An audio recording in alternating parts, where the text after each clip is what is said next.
এক যুবক এসে সাহাবাদের সামনে রাসূল সাল্লাল্লাহু আলাইহি ওয়াসাল্লামকে বললেন, ইয়া রাসূলুল্লাহ ইযান লি বিজিনা, হে আল্লাহর রাসূল আপনি আমাকে জিনার অনুমতি দেন। কিসের? জিনার মানে ব্যভিচারের অনুমতি দেন, ব্যভিচার বা জিনার অনুমতি দেন। আশেপাশের সাহাবারা তো রেগে মেগে আগুন। ফাআকবালাল কওমু আলাইহি ফাজারু, সবাই তাকে দৌড়ে ধরতে গেল আর ধমকাতে লাগলো, ছি ছি ছি, মাহ মাহ। আমরা যেটা বাংলায় বলি ছি ছি, আরবিতে ওনারা কি বলে?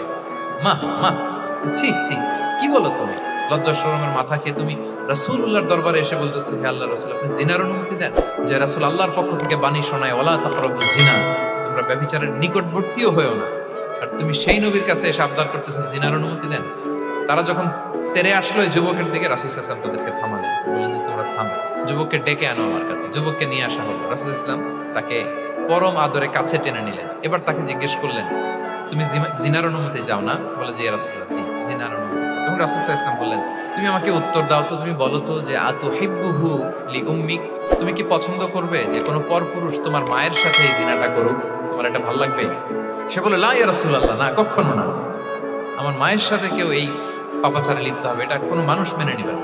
আমি কেন, কেউ মেনে নিবে। তারপর রাসূল সাল্লাল্লাহু আলাইহি ওয়াসাল্লাম তাকে বললেন, আতুহিব্বুহু লিবনাতিক, তুমি তোমার কলিজার টুকরা সন্তান, কন্যা সন্তানের সাথে, তোমার কন্যার সাথে কেউ এই পাপ কাজটা করুক, এটা তুমি মেনে নিবে? এটা তুমি পছন্দ করো? সে বলল, লা ইয়া রাসূলুল্লাহ, হে আল্লাহর রাসূল কোশ্চিন কালো না, কখনো মানবো না, আমার মেয়ের সাথে কেউ এই কাজ করবে কখনো। রাসূল সাল্লাল্লাহু আলাইহি ওয়াসাল্লাম আবার তাকে প্রশ্নবাণে জর্জরিত করতে লাগলেন। আবার বলেন, আতুহিব্বুহু লিউখতিক, তুমি কি তোমার প্রিয় বোনের সাথে কেউ এটা করুক, এই পাপাচারে লিপ্ত হোক, জিনা করুক, পছন্দ করবে? তোমার বোনকে কেউ এরকম করবে, অপমান করবে, এটা চাইবে তুমি? বলে, কখনো না, লা ইয়া রাসূলুল্লাহ, কখনো, কেউই তো পছন্দ করবে না এটা। তখন রাসূল সাল্লাল্লাহু আলাইহি ওয়াসাল্লাম বললেন, তুমি যার সাথে জিনার অনুমতি চাইছো সে তো কারো না কারো মা, কারো না কারো মেয়ে, কারো না কারো বোন, তুমি এভাবে কেন ভাবতে পারো না? সুবহানাল্লাহ। এই কথা বলার পরে তো সে একেবারে ইমোশনালি এমন ড্যামেজ হয়েছে, লজ্জায় কাঁচুমাচু হয়ে মাথা নিচু করে দাঁড়াইছে। তখন রাসূল ইসলাম তার পিঠে একটা আলতো চাপড় মারলেন, পরম মমতায় আলতো চাপড় দিয়ে তার জন্য দোয়া করলেন, আল্লাহুম্মা গফির যামবাহ ওয়া তাহহির কলবাহ ওয়া হাসসিন ফারজাহ, আল্লাহ তুমি এই যুবকের পাপ মোচন করো, আল্লাহ তুমি তার অন্তরটাকে পরিশুদ্ধ করো, আল্লাহ তুমি তার চরিত্রটাকে নিষ্কলুষ করো। এই হাদিসের রাবি উনি বলতেছেন, ফালাম ইয়াকুন বা'দা যালিকাল ফাতা ইয়ালতাফিতু ইলা শাই, ওই দিনের পর থেকে এই যুবক কখনো কোনো পরনারীর দিকে রাস্তায় তাকায়নি। এই ইমোশনালি যখন তাকে দুর্বল করা হলো, তাকে যখন এইভাবে রাসূল সাল্লাল্লাহু আলাইহি ওয়াসাল্লাম প্রেজেন্টেশন করলেন, হাদিসের বর্ণনাকারী বলেন এরপরে আমরা কোনোদিন তাকে পরনারীর দিকে তাকাতে দেখি না।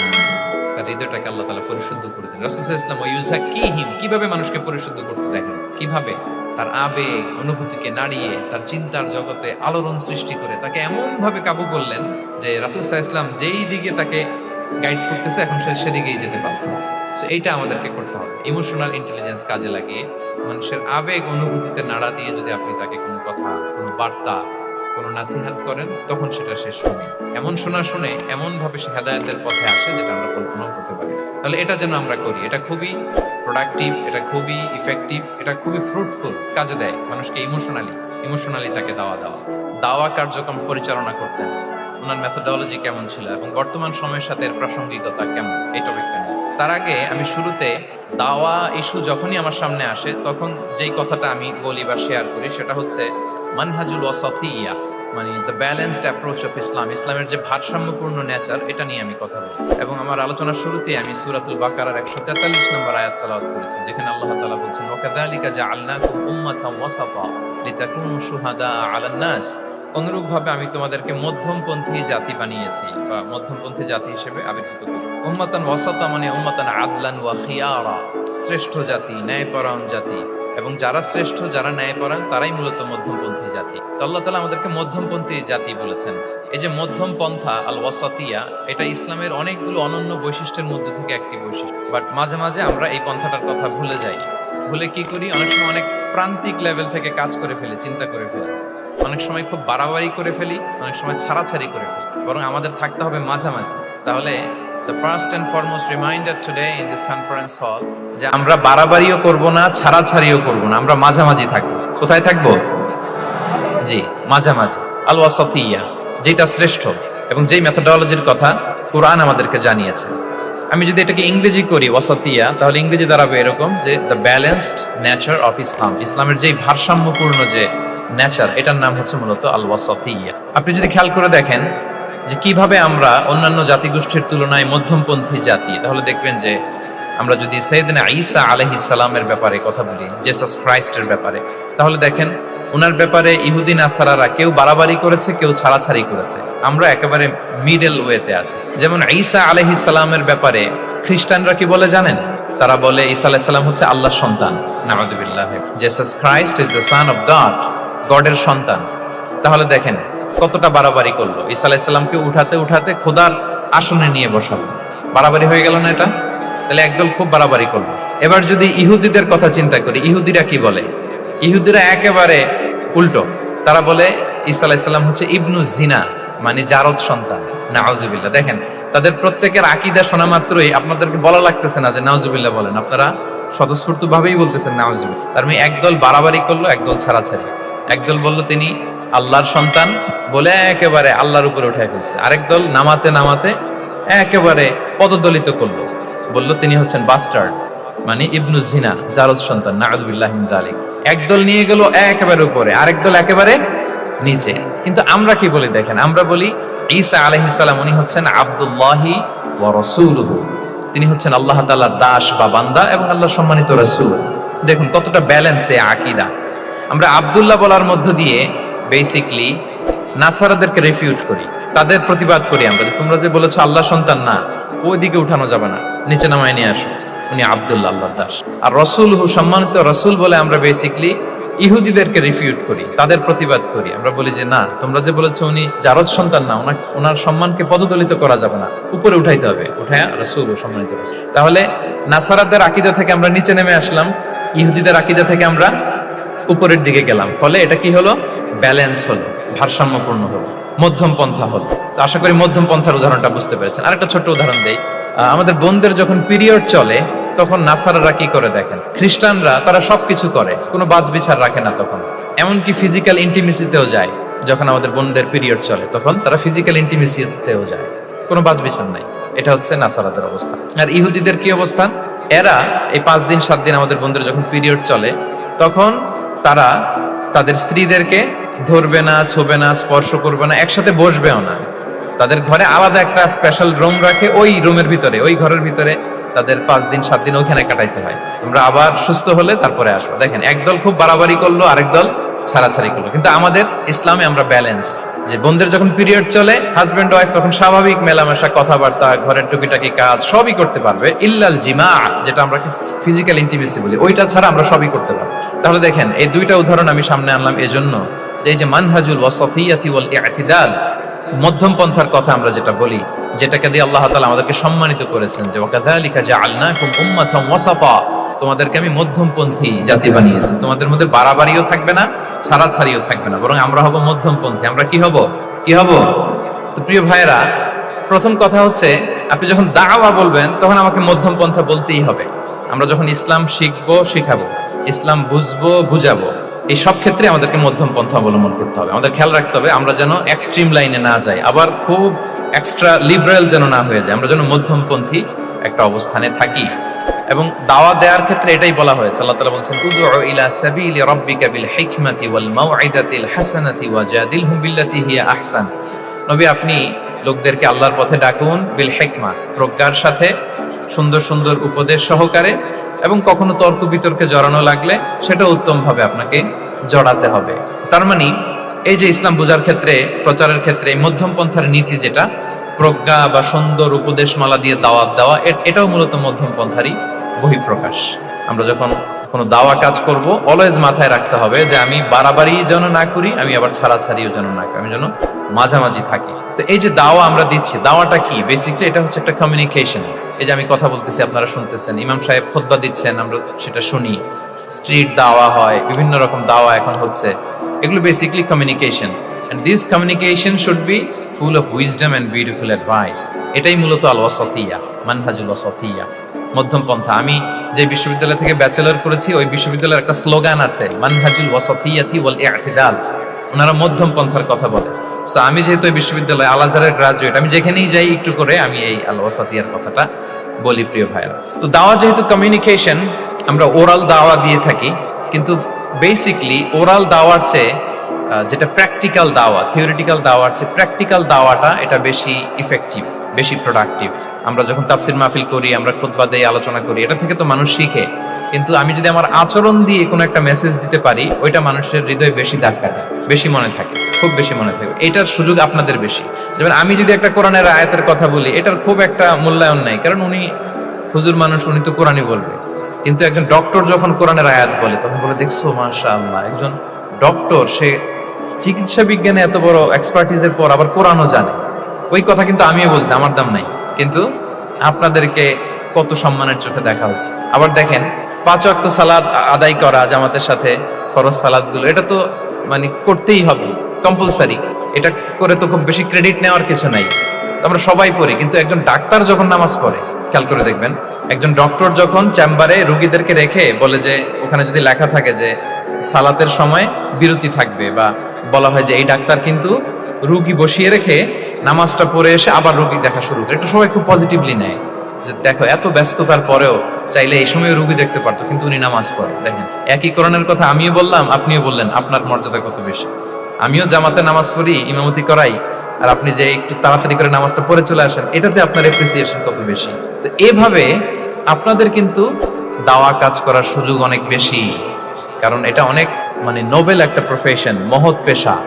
আপনারা জনগণকে সরাসরি সেবা দেওয়ার যে ব্যাপারটা, এটার সুযোগ আছে। যুদ্ধ বিধ্বস্ত আপনি আহতদেরকে সেবা দিতে পারেন, আগুনে পোড়া রোগীদেরকে সেবা দিতে পারেন, দুরারোগ্য ব্যাধি, তার আর যাওয়ার জায়গা নেই, আপনি সেবা দিতে পারতেছেন। যে কোনো রোগ বালায়, যে কোনো পরিস্থিতিতে যখন একজন মানুষ অসুস্থ হয়, তখন আপনি সেবা দিচ্ছেন, তখন তার মনটা কিন্তু খুব নরম থাকে, তার মধ্যে একটা অসহায়ত্ব কাজ করে। ওই একটা অসহায় মানুষ, তার মনটা খুব নরম, ওইরকম একটা সিচুয়েশনে তারা আপনাদের দ্বারস্থ হয়। ফলে আপনাদের কিন্তু দাওয়া কাজ করার সুযোগ অনেক বেশি, এবং সেক্ষেত্রে ওরাল দাওয়ার চেয়ে আপনার যে প্র্যাকটিক্যাল দাওয়া, এটার ইফেক্ট অনেক বেশি। মানে আপনার চলনে বলনে, আপনার কথনে কথায়, আপনার ব্যক্তিত্বে, পার্সোনালিটিতে, এটার মাধ্যমে যে দাওয়া ফুটে ওঠে, ওইটা বেশি ইফেক্টিভ। নিজের আচরণ দিয়ে যে মেসেজটা দেওয়া যায়, এটা সবচেয়ে ইফেক্টিভ। আপনার লেনদেন, আপনার ডিলিংস কেমন, আপনি মানুষ হিসেবে কেমন, এটা সবচেয়ে পাওয়ারফুল দাওয়া। উমরে ফারুক রাদিয়াল্লাহু তাআলা আনহু, উনি ওনার ছাত্রদেরকে প্রায়ই বলতেন, উমরে ফারুক রাদিয়াল্লাহু তাআলা, উনি বলতেন যে কুনু দুআতান ইলাল্লাহি ওয়া আনতুম সামিতুন, যে তোমরা আল্লাহর রাস্তায় দাওয়াতি কাজে বের হয়ে যাও এমন অবস্থায় যে তোমরা চুপচাপ। তো ছাত্ররা বলতো, দাওয়াতি কাজও করতে বলতেছেন, আবার চুপচাপও থাকতে বলতেছেন, এটা আবার কিভাবে দাওয়াত দেবো? তো উমরে ফারুক রাদিয়াল্লাহু তাআলা আনহু বলতেন, বি আখলাকিকুম, তোমাদের আখলাক দিয়ে দাওয়াত দাও। আখলাক দিয়ে দাওয়াত দেওয়া যায় না? বলেন তো, আখলাক দিয়ে দাওয়াত দেওয়া যায় কি যায় না?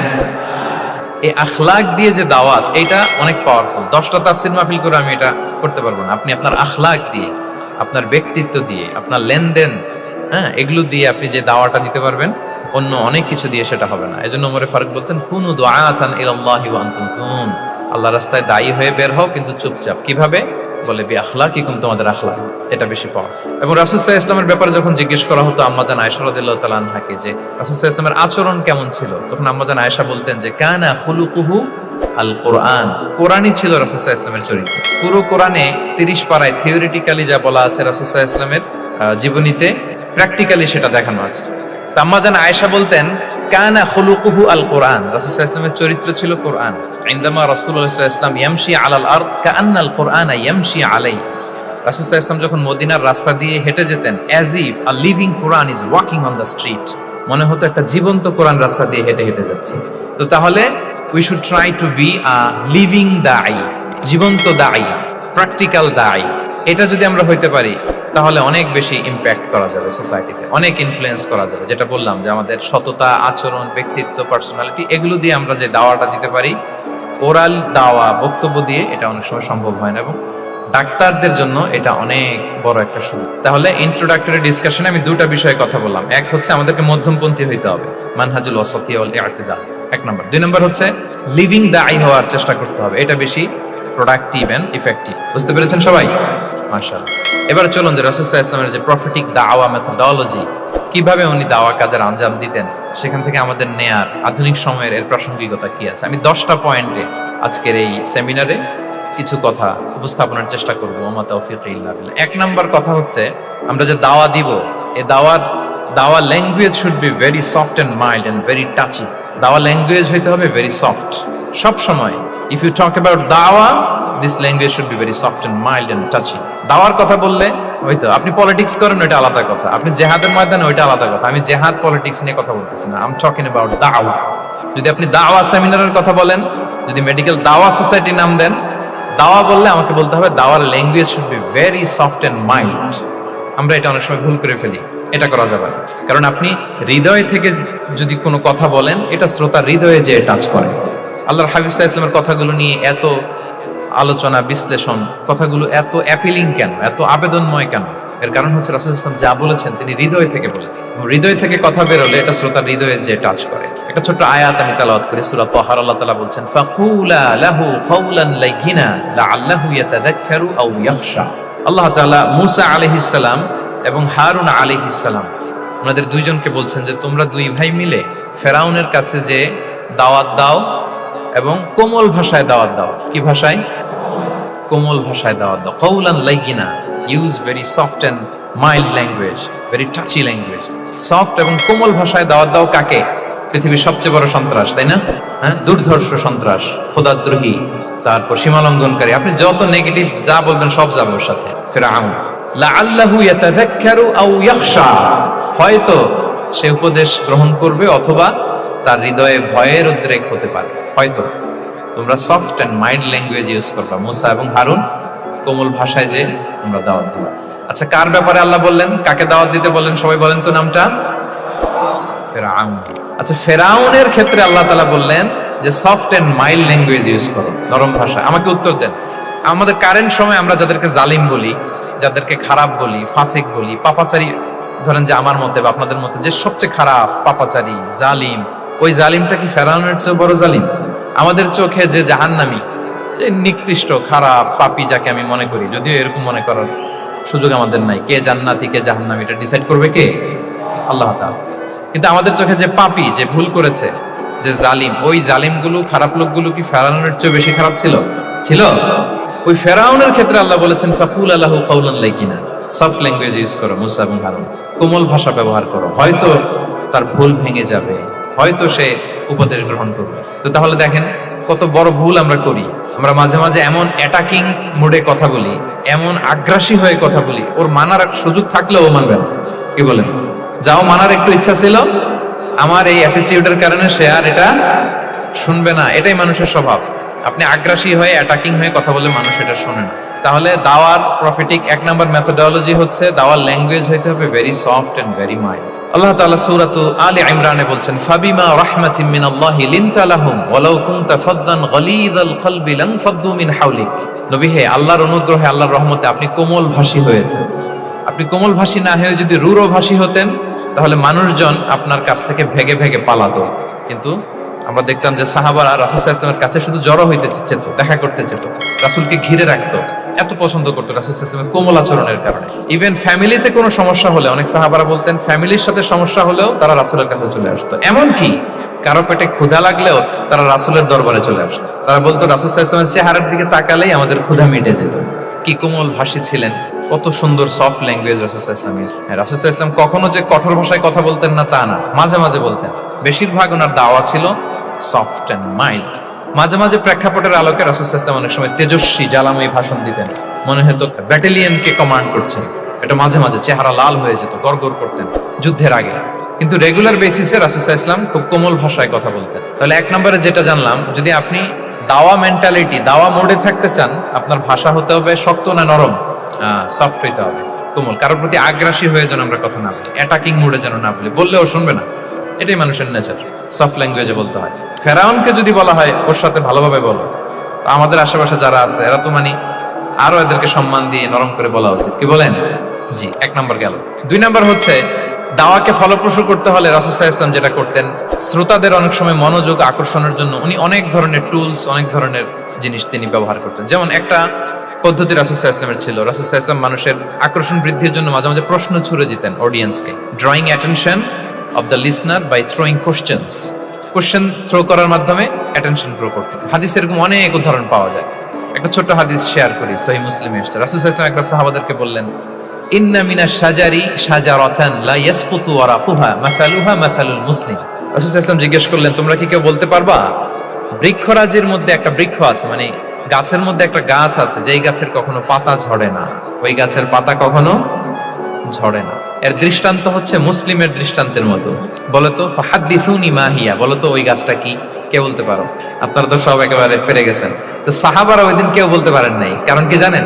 একে তো আমরা জানি হাদিস স্টাডি করার কারণে, হাদিস স্টাডি না করলে তো আমরা বলতে পারতাম না, আমাদের দেশে তো খেজুর গাছ তো হয় না। তো ওনারা কেউ বলতে পারে না। এর কারণ হচ্ছে তারা ভাবছিল প্রশ্ন যেহেতু করছে এটা যেন তেন প্রশ্ন, এটা কঠিন কোনো গাছের একটা নাম বলতে হবে। তো বাড়ির পাশে যে খেজুর গাছ, মদিনার অলিতে গলিতে যে খেজুর গাছ ভর্তি, এই দিকে আর ওনাদের অ্যাটেনশন যায় না। ওনারা চলে গেছে মরুভূমিতে, ইয়ামানে, তারপর একেবারে ডেজার্টের মাঝখানে কি কি ক্যাকটাস, গুলমলতা, কি কি গাছ আছে ওগুলো আওড়াচ্ছে মনে মনে। ভাবতেছে যে খেজুর গাছের কথা তো রাসূল সাল্লাল্লাহু আলাইহি ওয়াসাল্লাম আমাদের জিজ্ঞেস করার কথা না, এ তো আমাদের গাছ, বাড়ির পাশের গাছ। কেউই আর বলতে পারে নাই। এরপর রাসূল সাল্লাল্লাহু আলাইহি ওয়াসাল্লাম যখন দেখলেন সবাই অপারগ, রাসূল সাল্লাল্লাহু আলাইহি ওয়াসাল্লাম বললেন ইন্নাহা আন-নাখলা, এটা হচ্ছে খেজুর গাছ, ডেট প্লান্ট। তো আব্দুল্লাহ ইবনে ওমর রাদিয়াল্লাহু তাআলা আনহু বাড়িতে যাওয়ার পরে ওমরে ফারুককে তার বাবাকে বললেন যে বাবা, আজকে তো রাসূল সাল্লাল্লাহু আলাইহি ওয়াসাল্লাম প্রশ্ন ছুড়ে দিলেন, আপনারা যে কেউ পারলেন না, উত্তরটা কিন্তু আমি পারতাম। তো ওমরে ফারুক বললেন বলো কি তুমি পারতা? তো বললা না কেন? তুমি আজকে উত্তর দিতে পারলে তো রাসূলের সামনে আমার বুকটা এত বড় হয়ে যেত। মানে লাল উট পেলে আরবরা যেই খুশি, আমি এর চেয়ে বেশি খুশি হতাম। তখন উনি বললেন যে আপনি পারতেছেন না, অন্যান্য বয়স্ক সাহাবারা পারতেছে না, মুরব্বীরা কেউ যেহেতু বলে নাই, আমি বিনয়ের খাতিরে উত্তরটা দেই নাই, কিন্তু আমি জানতাম যে এটা খেজুর গাছ। তাহলে দেখেন রাসূল সাল্লাল্লাহু আলাইহি ওয়াসাল্লাম অ্যাটেনশনটাকে ড্র করার জন্য প্রশ্ন ছুড়ে দিতেন। আপনারা তো মানে প্রশ্ন ছড়াই তো আপনাদের কাজ, যে কি অবস্থা, শরীরটা কেমন, পেট ঠিক আছে কিনা, ঘুম হয় কিনা, কমন প্রশ্ন না আপনাদের? আপনাদের কাছে গেলেই তো প্রথমে জিজ্ঞেস করে যে হজম হয় কিনা, তারপর ঘুম আসে কিনা, এই হয় কিনা, অনেক প্রশ্ন আপনারা করেন। তো এইভাবে আপনি যদি আস্তে আস্তে প্রশ্নের ছলে যদি তাকে আপনি দাওয়া দিতে চান, আপনি কিন্তু দিতে পারেন। এটা রাসূল সাল্লাল্লাহু আলাইহি ওয়াসাল্লামের একটা দাওয়া মেথডোলজি ছিল। দুইটা বলে ফেললাম। একটা হচ্ছে দাওয়ার ল্যাঙ্গুয়েজ হতে হবে অনেক শক্ত, নাকি? হ্যাঁ, নরম, সফট এন্ড মাইল্ড। দুই নাম্বার হচ্ছে প্রশ্ন ছুড়ে দিয়ে শ্রোতাকে আকর্ষণ করা, মনোযোগ আকর্ষণ করা। তিন নাম্বার ভিজুয়াল এক্সপ্লেনেশন, রাসূল সাল্লাল্লাহু আলাইহি ওয়াসাল্লাম এটা করতেন যাতে করে আরো সহজে বোঝানোর জন্য। এটা নিশ্চয়ই আপনারা করেন।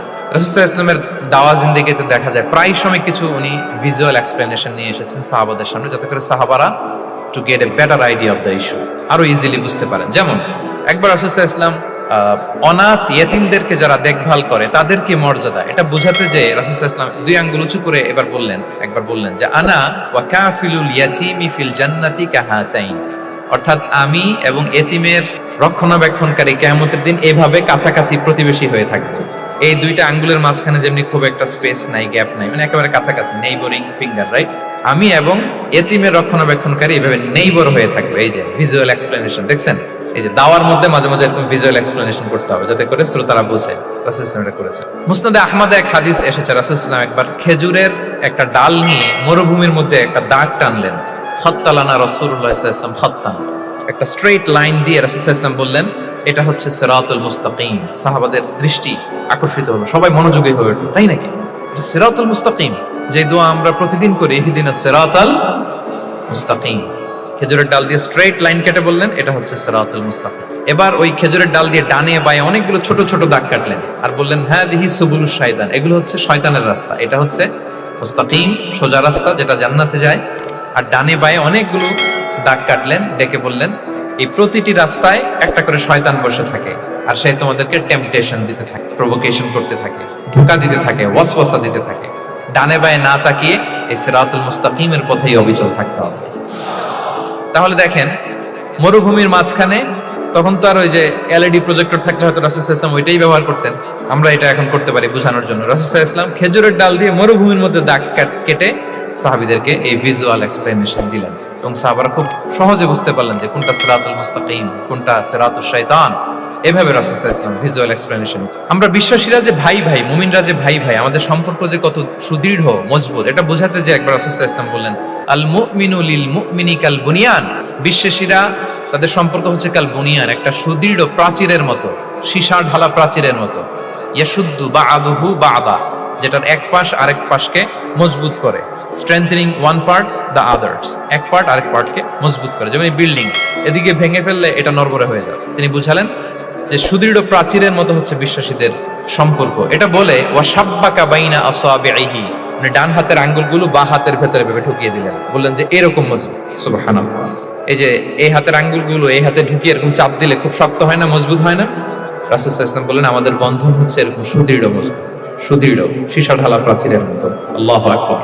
তাহলে এই যে ভিজুয়াল এক্সপ্লেনেশন, রাসূল সাল্লাল্লাহু আলাইহি ওয়াসাল্লাম বোঝানোর জন্য এই যে এরকম দাগ কাটা, কখনো এইভাবে, হাদিসে এরকম অনেক পাওয়া যায়। আমি অল্প কয়েকটা, সময়ের টাইম কনস্ট্রেন্টের কারণে অল্প কয়েকটা, তাহলে এটা রাসূল সাল্লাল্লাহু আলাইহি ওয়াসাল্লামের একটা দাওয়া মেথোডোলজি ছিল, বোঝানোর জন্য কত ইজিয়েস্ট ওয়েতে তিনি অডিয়েন্সের কাছে পৌঁছাতে পারেন, প্রয়োজনে ভিজুয়াল এক্সপ্লেনেশনের সহায়তা নিতেন। কয়টা গেল মেথোডোলজি?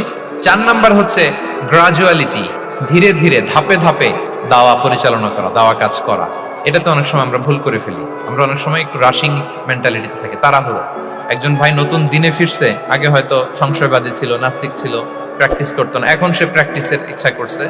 এই সুযোগ পেয়ে আমি তারে বলা শুরু করলাম, নামাজ পড়তে হবে, রোজা রাখতে হবে, জাকাত দিতে হবে, তোমার ওয়াইফের পর্দা করাইতে হবে, হালাল হারাম ও কয়েক ছাড়ছে, আমার সম্ভব না। ও বলবে ভাই আগে যা ছিলাম ওইটাই ভালো ছিল, এতগুলো তো আমি মানতে পারবো না। তো এই যে আপনি তাকে দিন থেকে ভাগালেন, আপনার দাওয়া মেথোডোলজি জানা না থাকার কারণে আপনি তাকে ভাগালেন। একসাথে আপনি এত কথা বলবেন না। নতুন যখন কেউ দিনে ফিরে, তাকে আপনি একসাথে এত কথা বলবেন না। নতুন যখন কোনো বোন ইসলামে আসতে চায়, তাকে আপনি কঠিন করে বলবেন না। উপরে আমাদের বোনরা আছে, তাদেরকেও আমি বলবো সহজ করে বলেন। প্রথমে নামাজের কথা বলেন, নামাজ আস্তে আস্তে পড়ুক যতটুকু পারুক। প্রথমে হয়তো 5 ওয়াক্ত পারবে না, 1 ওয়াক্ত 2 ওয়াক্ত দিয়ে শুরু করবে, এরপর আস্তে আস্তে 5 ওয়াক্ত যাবে। এরপর তাকে একটু শালীন পোশাকের কথা বলেন, যে তুমি একটু শালীন পোশাক পরো, সেফটি সিকিউরিটির জন্য ভালো।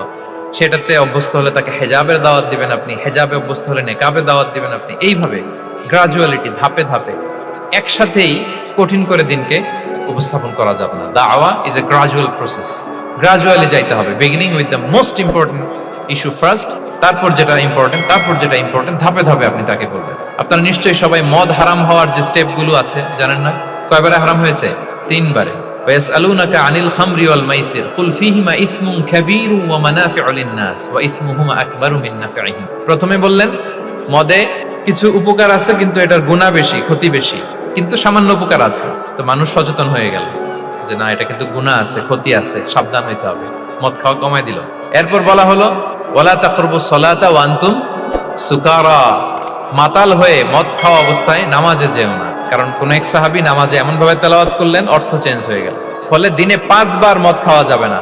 এই আয়াত দিয়ে তো তাই বোঝা যায়, তাই না? 5 বারের জন্য যখন সাবধান হয়ে গেল, আরো তারা অভ্যস্ত হয়ে গেল। এরপরে নাজিল হলো ইন্নামাল খামরু ওয়াল মাইসিরু ওয়াল আনসাবু ওয়াল আজলামু রিজসুম মিন আমালিশ শাইতানি ফাজতানিবু। মদ, জুয়া, ভাগ্যলিপি, এগুলো শয়তানের কাজ, এগুলো থেকে বেঁচে থাকো। সবাই মদিনার ঘরের ভেতরে মদের বোতল যেগুলো ছিল ভেঙে সব রাস্তায় মদ দিয়ে মদিনার অলিগলি শয়লাম। কারো কষ্ট হয়নি, কারণ ধাপে ধাপে মদকে হারাম করা হয়। কেউ যদি চেইন স্মোকার থাকে, আপনি যদি বলেন যে স্মোকিং হারাম, কালকে থেকে একটাও খেতে পারবে না, ও পারবে? ও তো মারা যাবে।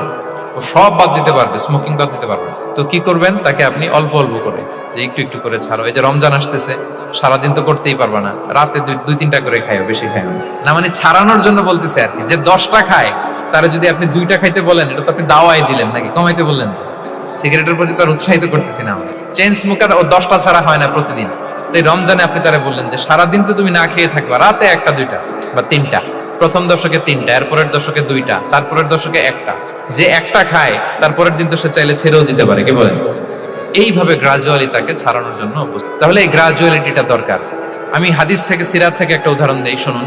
রাসূল সাল্লাল্লাহু আলাইহি ওয়াসাল্লাম মুআয ইবনে জাবাল রাদিয়াল্লাহু তাআলা আনহুকে ইয়ামানের গভর্নর করে পাঠালেন। তো তখন তাকে বললেন যে মুআয, ইন্নাকা তাআতি কওমান মিন আহলিল কিতাব, তোমাকে এমন একটা এলাকার গভর্নর করে পাঠাচ্ছি, তারা কিন্তু আহলি কিতাব, মানে people of the books, Jews and Christian community, তারা ইহুদি খ্রিস্টান। সো তাদেরকে যখন দাওয়াত দিবা, ধাপে ধাপে দিবা। কিভাবে দিবা? তিনি বললেন ফাদউহুম ইলা শাহাদাতি আন লা ইলাহা ইল্লাল্লাহ ওয়া আন্না মুহাম্মাদুর রাসূলুল্লাহ। প্রথমে দাওয়াত দিবা তাওহীদ আর রিসালাতের। আওয়াজ করে বলেন, প্রথমে কিসের?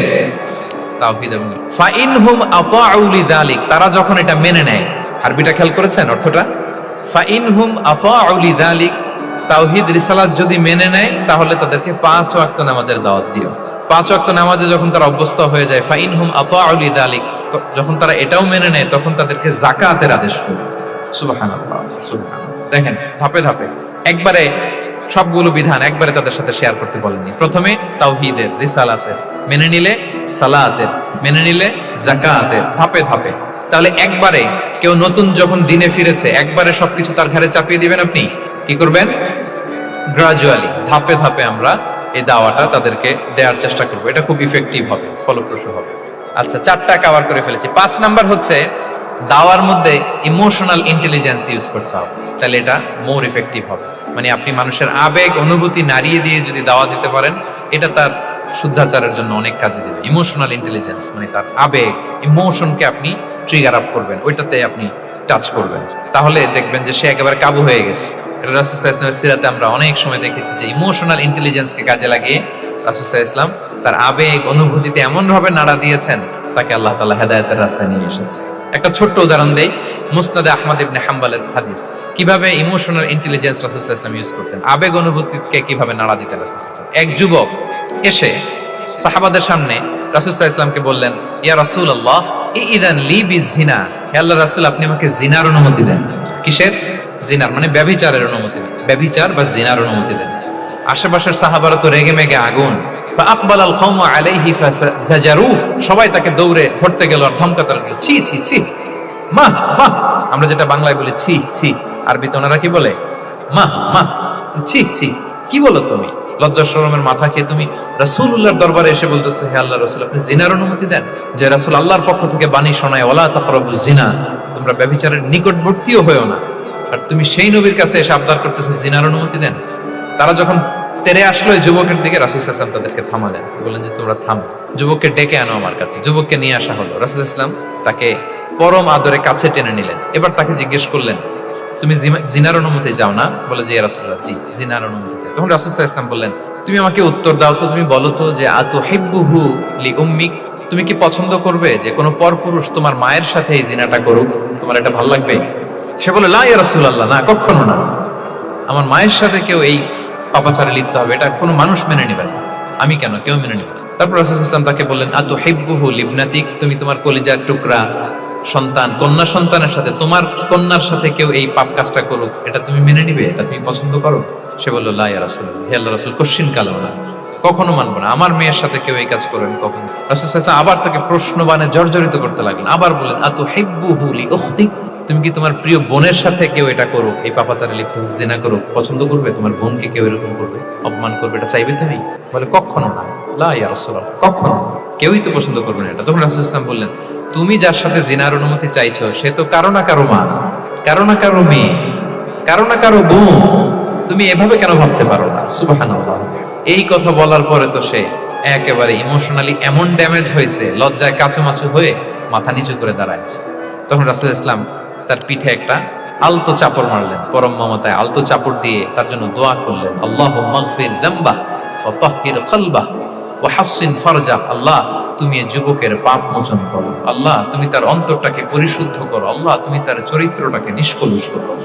এই হাদিসের রাবি উনি বলতেছেন, ফালাম ইয়াকুন বা'দা যালিকাল ফাতা ইয়ালতাফিতু ইলা শাই, ওই দিনের পর থেকে এই যুবক কখনো কোনো পরনারীর দিকে রাস্তায় তাকায়নি। এই ইমোশনালি যখন তাকে দুর্বল করা হলো, তাকে যখন এইভাবে রাসূল সাল্লাল্লাহু আলাইহি ওয়াসাল্লাম প্রেজেন্টেশন করলেন, হাদিসের বর্ণনাকারী বলেন এরপরে আমরা কোনোদিন তাকে পরনারীর দিকে তাকাতে দেখি নাই। তার হৃদয়টাকে আল্লাহ তাআলা পরিশুদ্ধ করে দেন। রাসূল সাল্লাল্লাহু আলাইহি ওয়াসাল্লাম ওয়ায়ুযাক্কিহিম, কিভাবে মানুষকে পরিশুদ্ধ করতে দেখেন, কিভাবে তার আবেগ অনুভূতিকে নাড়িয়ে তার চিন্তার জগতে আলোড়ন সৃষ্টি করে তাকে এমন ভাবে কাবু করলেন যে রাসূল সাল্লাল্লাহু আলাইহি ওয়াসাল্লাম যেই দিকে তাকে গাইড করতেছে এখন সে সেদিকেই যেতে পারত। সো এইটা আমাদেরকে করতে হবে, ইমোশনাল ইন্টেলিজেন্স কাজে লাগিয়ে মানুষের আবেগ অনুভূতিতে নাড়া দিয়ে যদি আপনি তাকে কোনো কথা, কোনো বার্তা, কোনো নাসিহাত করেন, তখন সেটা সে শুনে, এমন শুনে এমন ভাবে সে হেদায়েতের পথে আসে যেটা আমরা কল্পনাও করতে পারি না। তাহলে এটা যেন আমরা করি, এটা খুবই প্রোডাক্টিভ, এটা খুবই ইফেক্টিভ, এটা খুবই ফ্রুটফুল কাজে দেয় মানুষকে ইমোশনালি তাকে দেওয়া।